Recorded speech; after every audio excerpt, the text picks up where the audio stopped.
첫 시간 주님께 안녕하세요. 대광교회 오훈 목사입니다. 6월 10일 금요일입니다. 하나님 우리에게 주신 말씀은 사도행전 20장 17절에서 38절 말씀입니다.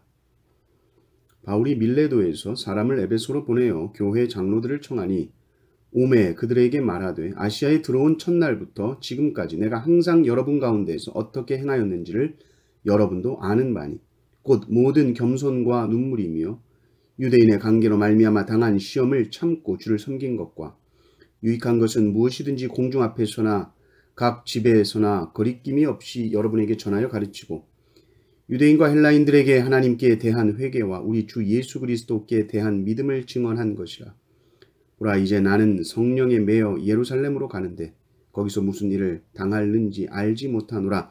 오직 성령이 각 성에서 내게 증언하여 결박과 환난이 나를 기다린다 하시나 내가 달려갈 길과 주 예수께 받은 사명 곧 하나님의 은혜의 복음을 증언하는 일을 마치려 하면은 나의 생명조차 조금도 귀한 것으로 여기지 아니하노라.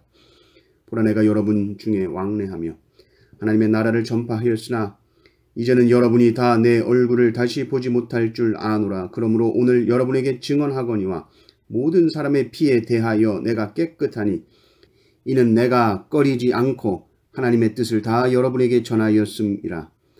여러분은 자기를 위하여 또는 온 양떼를 위하여 삼가라. 성령이 그들 가운데 여러분을 감독자로 삼고 하나님이 자기 피로 사신 교회를 보살피게 하셨느니라.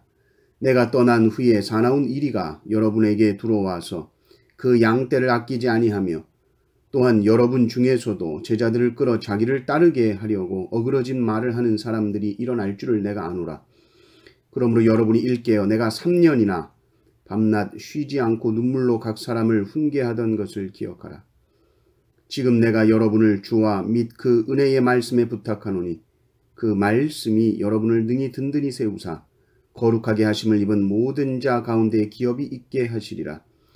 내가 아무의 은이나 금이나 의복을 탐하지 아니하였고 여러분이 아는 바와 같이 이 손으로 나와 내 동행들이 쓰는 것을 충당하여 범사에 여러분에게 모본을 보여준 바와 같이 수고하여 약한 사람들을 돕고 또 주 예수께서 친히 말씀하신 바 주는 것이 받는 것보다 복이 있다 하심을 기억하여야 할지니라. 이 말을 한 후 무릎을 꿇고 모든 사람들과 함께 기도하니 다 크게 울며 바울의 목을 안고 입을 맞추고 다시 그 얼굴을 보지 못하리라 한 말로 말미암아 더욱 근심하고 배까지 그를 전송하니라. 아멘. 인생의 성공과 실패를 나눌 때 그 기준은 보통 이렇습니다. 내가 다른 사람들로부터 인정을 받느냐? 그러면 성공. 내가 받지 못하느냐? 그러면 실패. 또 내 삶이 지금 즐거우냐? 행복하냐? 즐겁다면 성공. 그렇지 않으면 실패. 돈을 내가 내 바람보다 많이 버냐? 그러면 성공. 그렇지 않으면 실패. 보통 이런 기준들을 갖고 인생들이 살아갑니다. 그러나 바울은 분명했습니다. 내 삶이 하나님께서 나에게 맡기신 그 일을 이루는 데 사용했느냐, 이것이 기준이었습니다. 결코 나의 즐거움이나 나의 만족이 기준이 되지 않았습니다. 하나님께서 나에게 주신 일, 그 일을 이루기 위해 내 삶이 드려졌느냐? 그렇다면 성공, 그렇지 않다면 실패였습니다.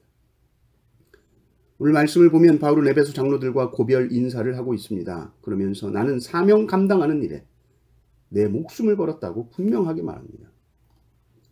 그리고 그러기 위해서 내가 많이 겸손하고 낮아졌고 많이 울었고 모함도 많이 당했으나 참았고 끝까지 주를 섬겼고 이것이 영적으로 유익하다 생각하면 거리낌 없이 가르쳤고 거룩하신 하나님 앞에 회개해라.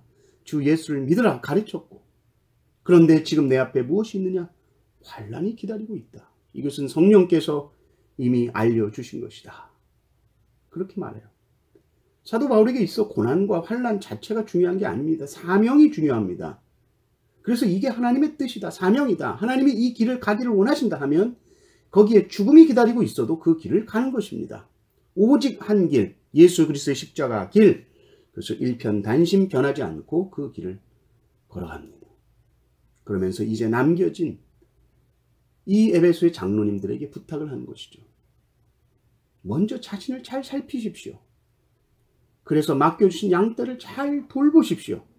성령님께서 여러분을 감독자로 세우셨는데 어디에 세우셨느냐? 뭘 하라고 세우셨느냐? 핏값 주고 사신 교회를 보살피게 하시려고 여러분을 세워주신 것이다. 조심하십시오. 내가 떠나면 사나운 이리가 와서 양떼들을 해치고 아끼지 않을 겁니다. 다 자기에게 제자들을 끌어가려고 어그러진 말, 진리에 어긋난 말들을 할 것입니다. 그러면 그때 어떻게 해야 되겠습니까? 다시 제가 전했던 복음을 기억하십시오. 제가 3년 동안이나 가르쳤던 것을 다시 복습하세요. 제가 눈물을 흘리면서 훈계했습니다. 기억하십시오. 기억하십시오. 왜냐하면 말씀밖에 없으니까. 여러분, 우리가 말씀을 지키고 봉하는 게 아닙니다. 말씀이 나를 지킵니다. 그래서 바울은 주와 및 은혜의 말씀께 부탁합니다. 마치 말씀이 사람인 것처럼, 인격체인 것처럼 그 말씀에게 부탁하는 거예요. 왜요? 하나님의 말씀은 살아있기 때문이고, 그 말씀에 딱 붙어 있어야 든든히 설 수 있고, 결국 끝까지 우리를 구원으로 인도해 주는 것이 바로 하나님의 말씀인 줄 믿습니다. 바울이 이렇게 담대히 말할 수 있었던 것은 무엇이냐? 그의 삶이 하나님 앞에서 신실했기 때문이에요. 그저 바울이 말만 이렇게 했다면 능력 있게 말씀이 선포되지 않았을 것입니다. 근데 33절 보면 바울은 내가 은이나 금이나 옷 이런 거 나는 절대 탐하지 않았다. 또 34절 보면 내가 내 손으로 일해서 필요한 것들 다 장만했다. 그리고 그것도 나를 위해 쓴 것이 아니고 내가 수고한 것으로 약한 사람을 도와주었다. 사도 바울의 생활 원리는 뭐였는가? 주는 것이 받는 것보다 복이 있다. 이것이 삶의 생활 원리였습니다. 그러니까 보십시오. 바울은 뭐든지 주는 사람이에요. 제일 중요한 것은 사망 가운데 있는 자들에게 복음을 전함으로 그들에게 생명을 주었고, 그 일을 감당할 때 내 생명이 위태로울지라도 그 길을 걸어갔습니다.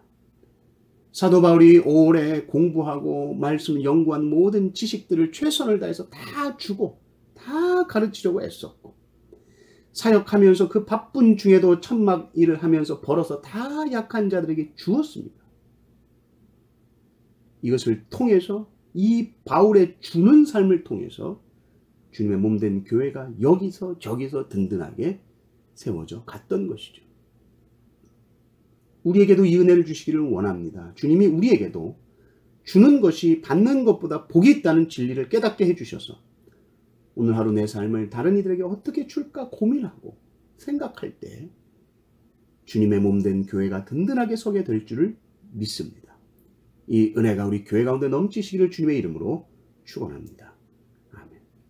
하나님 아버지, 감사합니다. 사도 바울의 모습을 통하여서 우리가 우리 자신의 삶을 되돌아보게 하시니 감사합니다. 오직 내가 달려갈 길, 주 예수님께 받은 그 사명 감당하기 위해서 생명조차 귀한 것을 여기지 아니하시고 끝까지 달려가신 이 사도 바울의 모습을 우리가 본받게 하여 주시고, 늘 내 삶을 다른 이들에게 내어주는 삶, 그리고 그 내어주는 삶을 통하여 핏값 주고 사신 교회가 든든하게 세워주는 줄 믿사오니 오늘 하루 많이 내어주는 삶 살게 하시고 이를 통해 생명의 역사가 일어나게 하여 주시옵소서.